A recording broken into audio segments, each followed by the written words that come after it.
in LA. We are talking about the Golden Globes, kung anong mga nangyari. Miss J, you're there, you were interviewing the stars. Pagka ganun ba, lahat ba in a good mood? Meron ba mga stars na nag-interview ka parang, ay, ayaw makipag-usap nito? Merong iba ayaw talaga makipag-usap, dadaan dun sa likod at ayaw magpa-interview. Sila J-Lo, sila Mark Anthony, dumediretso na sila sa likod, ayaw nilang dumaan sa red carpet. Bakit? O magpo-post lang sila. Yeah, yung shortcut po, yung post for pictures naman. yeah, post for pictures pero ayaw na magpa-interview. Ayan. How about Angelina and Brad? Napaka-sweet nila, no? They were very gracious. They tried to accommodate a lot of people. So, doon as I've always said, doon mo makikita na ang pagkagrasyosa ng lalo na si Angelina.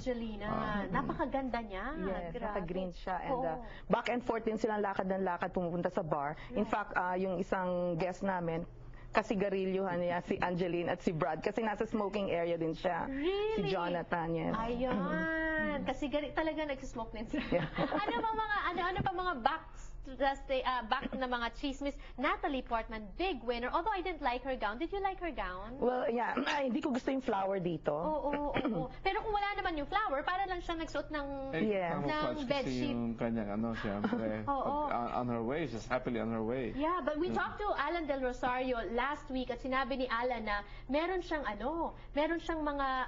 idea na sana yung magandang gown na isusuot ni Natalie Portman. Speaking of, I'll have to add, nung interview namin siya, una namin interview si Mila Kunis, her co-star na, wow, ang sexy, bongga siya dumating, right? Tapos dumating si Natalie, parang simpleng-simple lang na naka-long sleeve, parang kino-cover niya sarili niya, no? Then, a few weeks later on, nalaman namin na she's happily on the way. So, sabi namin ni Jane, kaya pala hindi siya nagpa-sexy whatever dahil she's already expecting. Si Mila Kunis, sinong date niya? Di ba sila? Wala siyang date eh. O Macaulay Culkin. Matagal sila. Marami nagsasabi doon, nagulat sila, they didn't even know. Kasi parang si Mila is so sexy, worldly, di ba? Tapos si Macaulay parang bata na. Marami nagulat na hindi nila alam they were together pala for several years. Right. You were saying something. Yeah, nagulat din ako sa speech ni Natalie. Gustong-gusto ko yung speech niya. Yung sinabi niya, yung lalaki na nagsabing he doesn't want to have sex with me is now sa movie is now my husband, it's gonna be my husband. Right. Okay, Natalie Portman is coming out with another movie, No Strings Attached. Anong feeling niya about this? Coming fresh of a Golden Globes win. Do you think papatok tong movie na to?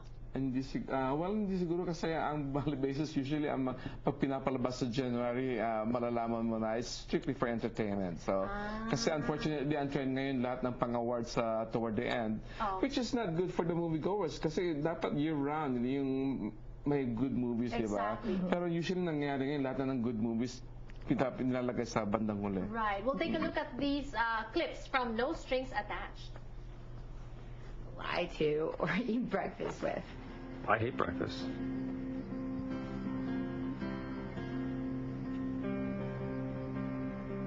Do you want to do this? Do what? She is No Strings Attached with Ashton Kutcher. Can we talk about Ashton Kutcher? Na-interview niyo na ba siya?